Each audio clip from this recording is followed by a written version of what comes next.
टका मारे गई। बताओ अब जो लड़की पैदा होगी नारद की क्या होगा? भैया जे बताओ कोई उपाय ना है? जवाब दो ना, इसका कोई उपाय नहीं है। चूंकि मैंने पानी पड़ के रखो जी और लड़की तो पैदा होगी। नारद ने बार बार हाथ जोड़ करके कहा भैया अगर कोई उपाय हो तो हमें बताए दो तो लड़की ना पैदा हो। देवर्षि नारद की बात को सुन करके वशिष्ठ जी ने जवाब दिया है नारद तू मेरा भाई है, तू मेरा भाई है तो भाई होने के नाते मैं तुझे एक उपाय बता दूं। क्या? जो देवराज इंद्र है उस देवराज इंद्र के पास चला जा। देवराज इंद्र गर्भ का दुश्मन है। उसने अपनी मौसी के गर्भ में पल रहे जो गर्भ पल रहा था उसकी मौसी के उदर में उस गर्भ को खंडित कर दिया था। आकाशवाणी हुई थी कह रहे इंद्र तेरी मौसी के गर्भ में जो तेरी मौसी के उदर में जो गर्भ पल रहा है ये तेरा काल बनेगा। तो इंद्र ने जवाब दो कि मैं बात काल ही को ना छोड़ूंगा जो मोए मारे आए के। अपनी मौसी के गर्भ में जाकर के उस जो उदर में जो गर्भ पल रहा था उस गर्भ के 7 टुकड़े किए थे देवराज इंद्र ने। फिर विचार करो कि कैसे करके फिर बच गो जी तो फिर क्या होगा? तो जो 7 टुकड़े किए थे उन 7 टुकड़ों में 7 फिर किए थे तो वो टुकड़े 49 हो गए थे। वही 49 पवन कहलाए थे। श्रोता बंधुओं देवर्षि नारद से समझाते हुए बोले हैं वशिष्ठ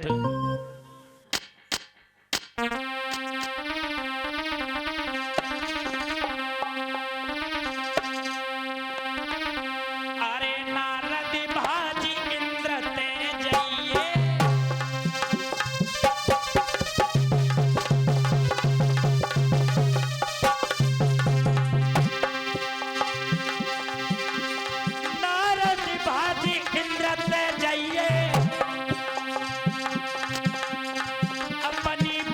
छुपाए सवरइए इंद्र पे जाए कि बचन भरवाइए।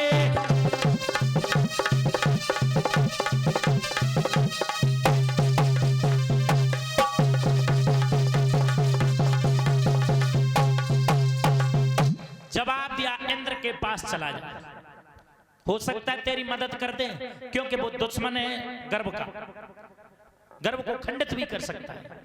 श्रोता बंधुओं देवर्षि नारद ने नेक देर न लगाई और भाज के गए कहां? अमरापुरी में।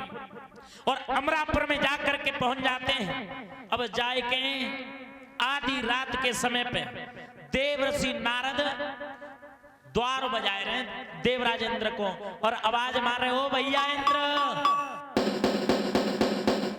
ओ भैया इंद्र सचीपति। देवर्षि नारद की बात जैसे ही कानों में आवाज पड़ी इंद्र के बाहर निकल के आए। जवाब दो नारद क्या बात है, कैसी आवाज मार रहे हो और तुम्हें समय दिख रहा हो कितना हेरो है?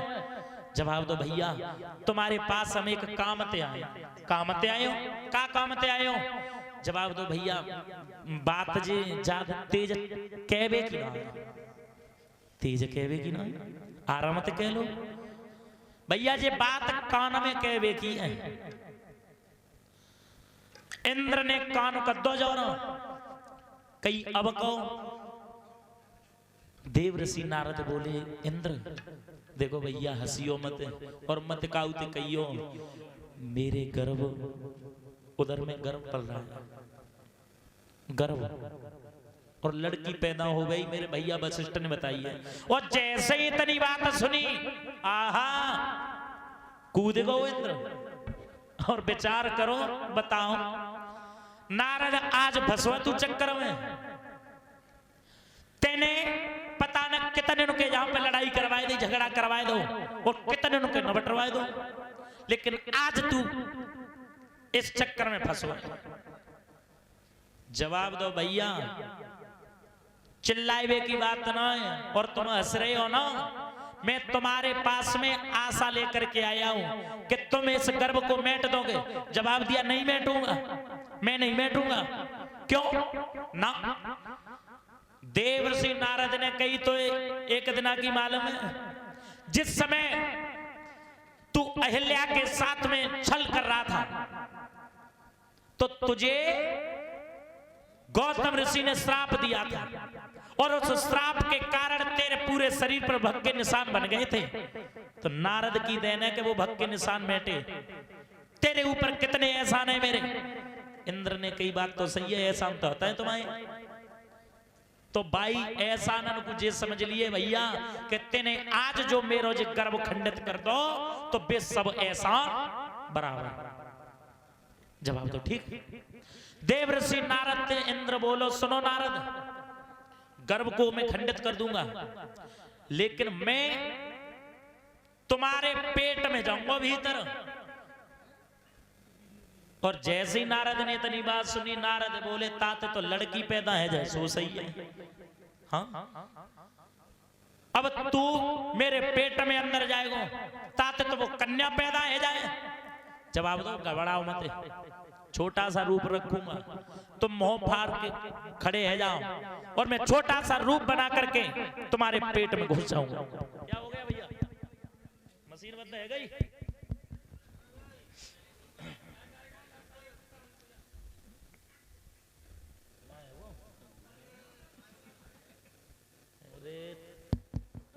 हेलो, आज देवर्षि नारद ने देवराज इंद्र बोला है चिंता मत करो, छोटा सा रूप बना करके तुम्हारे पेट में अंदर घुसूंगा।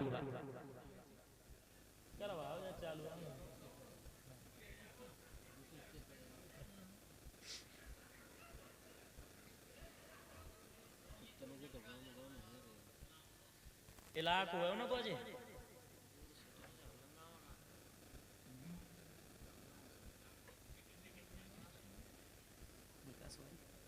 ठेकेदार जी, शास्त्री जी कैसे डूबी हो?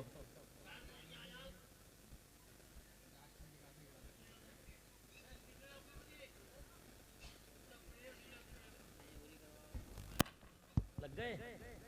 हेलो, आज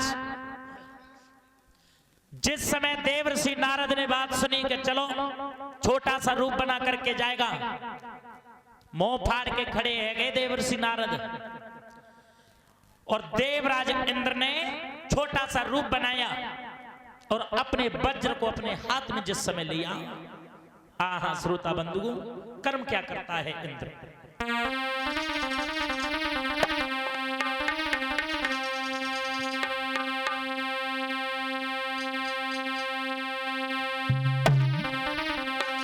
अरे इंद्र ने वज्र पकड़ो है,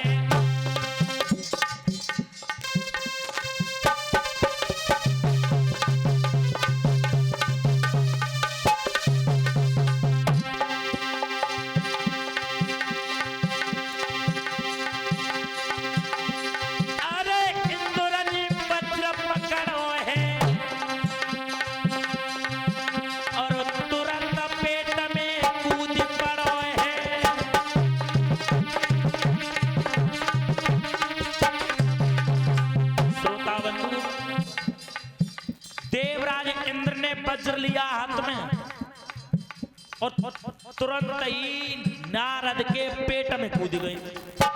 और जैसे पेट में गए क्या देखा जाकर के, लड़की का ढांचा बन करके तैयार हो चुका था, लड़की पूरी तैयार थी। इंद्र विचार कर रहा है, बताओ बाबा कब तक न चिल्लावे, लड़की पूरी तैयार है गई है, बस पैदा है कि दे रहे। इंद्र विचार कर रहा है चलो नारद जब हमारे पास आओ है तो उसका जो संकट है उसे दूर किया जाए।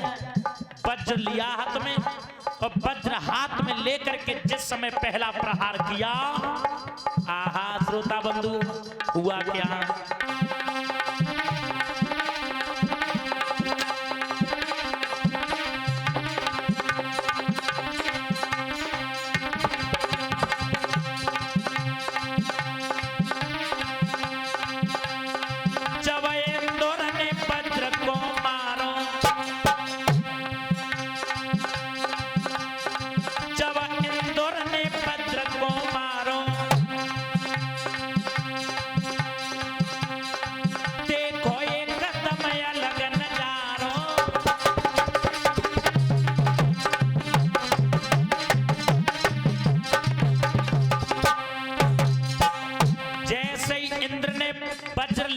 पहला प्रहार किया।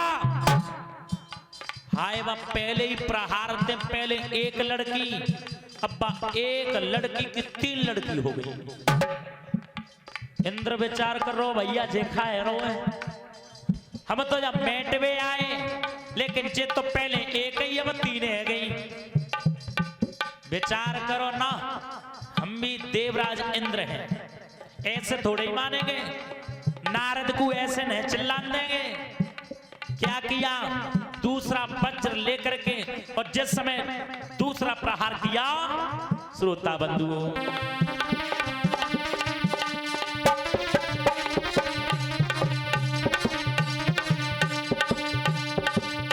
अरे वज्र पड़ो पर भई बिहूनी,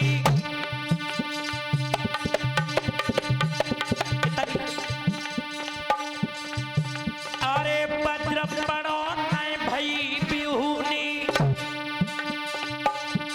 सोई बिटरियों है गई दूनी।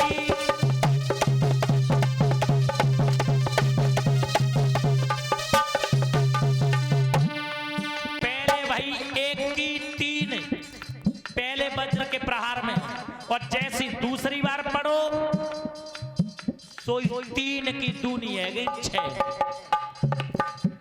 इंद्र ने विचार करो भैया जे तो ब्याह कुछ अलग है। बताओ, पहले एक ही, दूसरी बार में 3 है गई, वज्र लगो, और जिस समय दूसरा प्रहार किया तो 6 है गई, अलग है कुछ। लेकिन देवराज इंद्र का मन नहीं माना, मन नहीं मानो। जवाब दो, एक और बार देखते हैं तब का हो।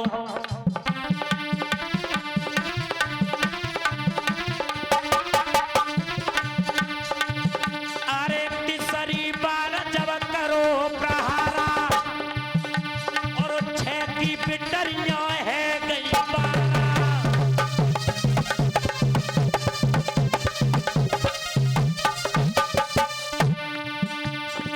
तीसरी बार जैसी वज्र मारो तो तीसरी बार में 6 की 12 है गई, और जब 6 की 12 भाई, देवराज इंद्र के हाथ में से वज्र छूट गई।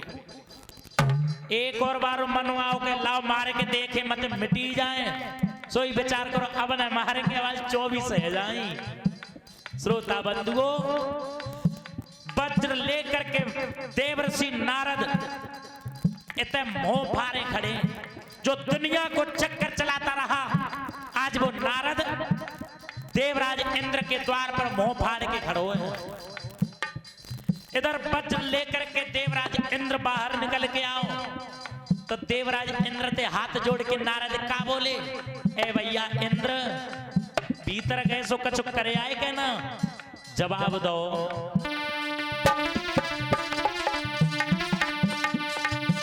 अरे भीतर गए सो का करे आए,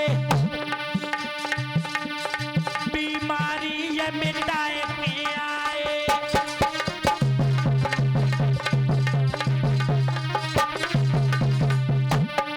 नारद ने कही भैया भीतर गए सो बीमारी मिटे आए, तो इंद्र का कह रहे है, देवर्षि नारद सुने हम भीतर गए सो का करके आए।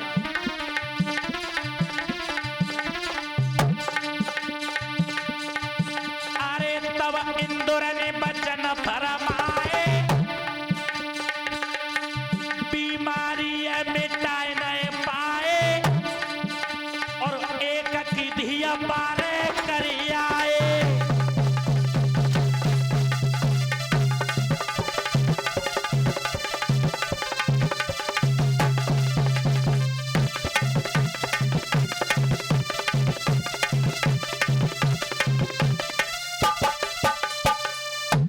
श्रोता बंधुओं, देवर्षि नारद से इंद्र ने जवाब दो, सुनो नारद, तुम्हारे गर्भ में एक लड़की थी, लेकिन अब उस एक की 12 जरूर रह गई हैं, लेकिन बीमारी मिटी ना है।